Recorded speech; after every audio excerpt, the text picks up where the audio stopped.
ఆయన, అలాగే ఇంకా మన తెలుగు నేల మీద పుట్టిన ఓ రామదాసు, ఓ డొక్కా సీతమ్మ, ఓ మొల్ల, ఓ వెంగమాంబ, ఓ రామదాసు, ఓ దాశరథి రంగాచారి గారు, ఒక ఆదిభట్ల నారాయణదాస్ గారు, ఇలా ఎన్ని పేర్లు గొప్ప గొప్ప టంగుటూరు వారు, అల్లూరు వారు, వీళ్ళందరూ కూడా నరకానికి వెళ్ళిపోతారని చెప్తుంది పనికిమాల బైబిల్.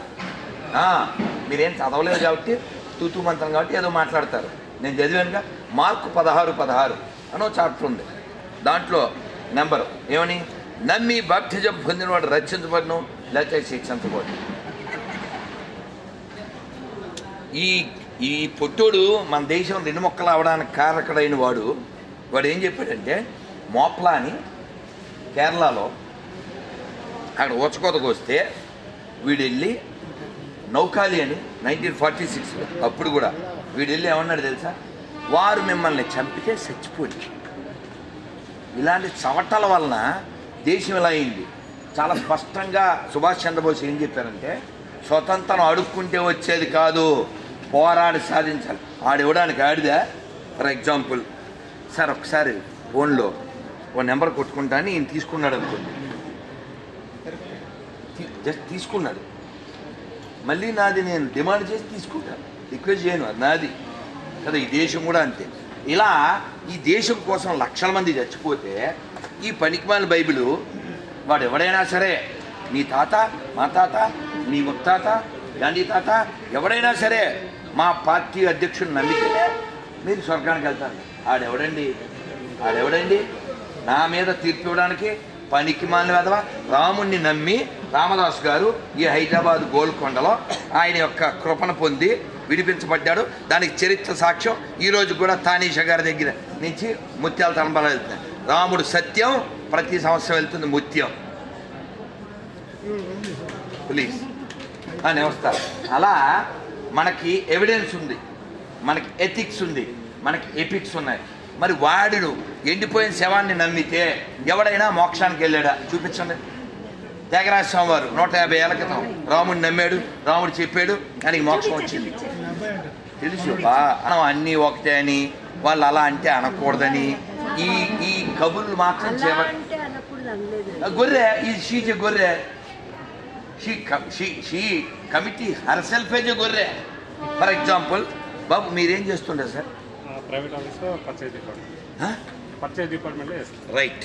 ఓ యాంకర్ వచ్చాడండి నా దగ్గరికి, వాడి పేరు ఆకాష్ లేకపోతే మహేష్, నేను మర్చిపోయాను. రే పవన్, ఆ యాంకర్ని పిలుచుకురా అన్న. ఏం రాంగ్ కాదు. ఇప్పుడు మీ పేరు నాకు తెలీదు, మీరెవరు నాకు తెలీదు, అది మీరు దూరంగా ఉన్నారు. నాన్న ఆ నల్ల కోట్ వేసుకున్నారే, ఆవిడ below. What's wrong? Black colour మీకు కోట్ ఉంది, ఐ కాల్. ఇక్కడ కోటు, అక్కడ గోటు, అదే మా రూటు. అడ్డం వస్తే వేస్తాం వేటు. ఇంకో విషయం ఏంటంటే మీరేమంటున్నారంటే, నో అక్కడ ఇలాంటి వాళ్ళ కోసమే రామాయణంలో అక్కడికి వస్తున్నాం. రాముడు కూడా వీళ్ళకి మెత్తనైనడు కాబట్టి గురుగారండి ఆవిడ లేడీస్ కదా అని అన్నాడు. చాలా స్పష్టంగా చెప్పారు. ఎవరు? విశ్వామిత్రుడు. అది కేడి, నాట్ లేడీ, ఏసీ లేడీ అని చెప్పారు. కాబట్టి ఎవరైతే దేశ ధర్మాలను వ్యతిరేకిస్తారో, ఎవరైతే దేశ ధర్మాలకు వ్యతిరేకమో వాడు సొంత చెల్లి, సొంత అక్క కూడా చూడకూడదు. శాస్త్రం ఏం చెప్పింది? తమ్ముడు తనవాడైనా ధర్మమే చెప్పాలి. ఆవిడ ఏం చెప్తుంది? మీరేం వినలేదు, ఊరికే లేడీ అని చూస్తున్నారు. లేడీ అయితే ఏంటి, బోడీ అయితే ఏంటి, అది కాదు, ధర్మమే ప్రధానం. కృష్ణుడు పోతన్న చంపకూడదు అనుకున్నాడు, ఇక మీలాగే లేడీస్ కదా అని. కానీ అదేమో వచ్చి పాలు దాగి, తర్వాత విషం దాగి, తర్వాత పేనాలు తాగాడు. తాకపోతే పని అవ్వదు అక్కడ. సో ఆవిడేమంటుంది? తిరుమలలో పనిచేసేవాళ్ళు గొర్రెలు, వాడి పేరు శ్రీనివాసు, వాడి పేరు వెంకటేషు. వాడు వెంకటేశ్వరాన్ని నమ్మడు, వెంకటేశ్వరం పేరు పెట్టుకుంటాడు, వెంకటేశ్వరం సొమ్ము తింటాడు, చర్చికి వెళ్తాడు. లక్కూరు కదా వాడు. నేను అలా అంటే ఆవిడ అంటుంది, ఆ వీడియో మీరు తవ్వచ్చు ఉంది, బోక్ బైబిల్ అని కొట్టండి. సో అందులో వస్తుంది. ఆవిడ ఏమంటుంది? నీకేంటి నొప్పి అంటది. మరి పైసలు మావేవి. ఆయన వెంకటేశ్వర దేవుడు అని మేము వేసాం, ఇవిడు కూడా వేస్తుంది కదా.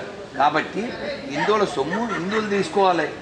వాడు మా దేవుని వ్యతిరేకిస్తూ మా దగ్గర ఎలా తింటాడు? ఇంకా పచ్చిగా చెప్పాలంటే ఎవడైనా దేవాలయాల్లో హిందువులు కానోళ్ళు పనిచేస్తే, ఎవడైనా దేవాలయాల దగ్గర హిందూ కానోడు అమ్ముకుంటే వాడు ఎటువంటి వాడంటే మొగుడు తెచ్చే పండ్లు, మొగుడు తెచ్చే చీర, మొగుడు తెచ్చే పౌడరు, మొగుడు తెచ్చే సెంటు కొట్టుకుని పక్కింటోడితో చేసినోడితో సమానం.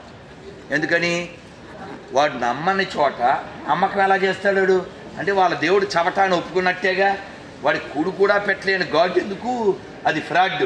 అందుకని నేను చెప్తా, రైట్ ద రాడ్. జై శ్రీరామ్. రండి.